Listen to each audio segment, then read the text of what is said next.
ઘણી બધી એવી ગંભીર સમસ્યાઓ છે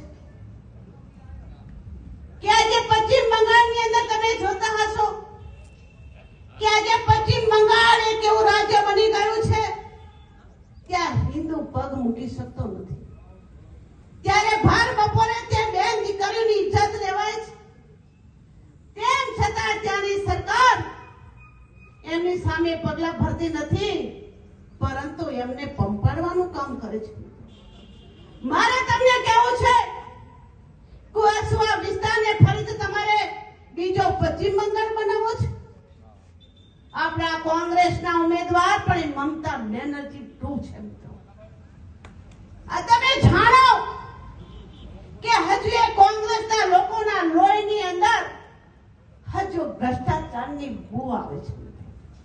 હજુ કોંગ્રેસના લોકો તમે જોતા છો કે હજુ પણ એમને કોઈ ચૂંટણી લડવા માટે નથી નીકળ્યા, પરંતુ આવી રીતે જ્યારે ચૂંટણીઓ વાર તહેવારે જ્યારે ચૂંટણીઓ આવે અને પોતે રાજા બને છે. શું બીજા કોંગ્રેસના કોઈ એવા લોકો નથી કે જેને એમને ચૂંટણી લડાવી શકે? ઘણા બધા એવા લોકો છે કે જે ચૂંટણી લડી શકે એવા છે, તેમ છતાંય પોતે જ્યારે પણ ટોણું આવે ત્યારે વરરાજા બને છે.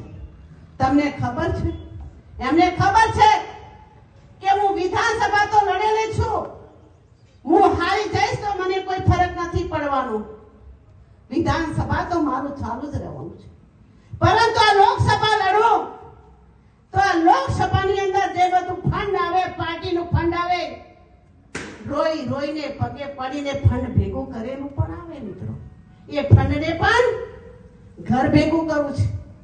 એમને ખબર છે કે ભારતીય જનતા પાર્ટીના ઉમેદવાર સામે હું જીતી શકું તેમ નથી, એમને ખબર છે, તેમ છતાં લોકોની આંખમાં ધૂળ નાખવાનું કામ આ કોંગ્રેસના ઉમેદવાર કર્યું છે. તમને ખબર હશે કે હમણાં જ પરમ દિવસે એ પોતે બેન કહેતા હતા કે મારે તો એફિડેટ કરું તો ખાલી તારીખ જ બદલવાની હોય છે, પરંતુ મિત્રો મારે તમને કહેવું છે કે એફિડેટ 4 વખત બદલવામાં આવી છે.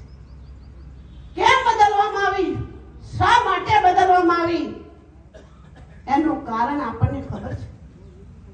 કારણ કે મિત્રો ઘણી બધી એવી મિલકતો છે કે એમને જે છુપાવી છે, લાખોની મોંઘી એવી જમીનો છે, એમની પોતાની સંસ્થાઓ કરોડોની અંદર વેચાતી લીધેલી એવી સંસ્થાઓ છે, જે ભાબર હોય, વાવ હોય, સણવાની અંદર પડી. એમના 3 થી 4 તો બંગલાઓ છે, જે 50 લાખની કિંમતથી વધારે બંગલાઓ છે. તમે એમને એફિડેટમાં જોતા હશો કે એફિડેટની અંદર 3.5 કિલો ચાંદી બતાવી છે, 15 તોલા સોનું બતાવ્યું છે મિત્રો. અને ઉમેદવાર એવું કહે છે કે હું ગરીબ છું, હું સામાન્ય છું, હું ઝૂંપડામાં રહું છું. મિત્રો આ ગરીબની વ્યાખ્યા છે. ગરીબની વ્યાખ્યા એ કે એને મોંઘી જમીન હોય તો બતાવવાની નહીં, કરોડોની સંસ્થા હોય તો બતાવવાની નહીં મિત્રો. માત્ર ને માત્ર ગરીબ હોવાના ઢોંગ કરીને આ જે બનાસકાંઠાની જનતાને જે ગુમરાહ કરવા નીકળ્યા છે, એટલે મારે કહેવું છે કે મિત્રો જાગો.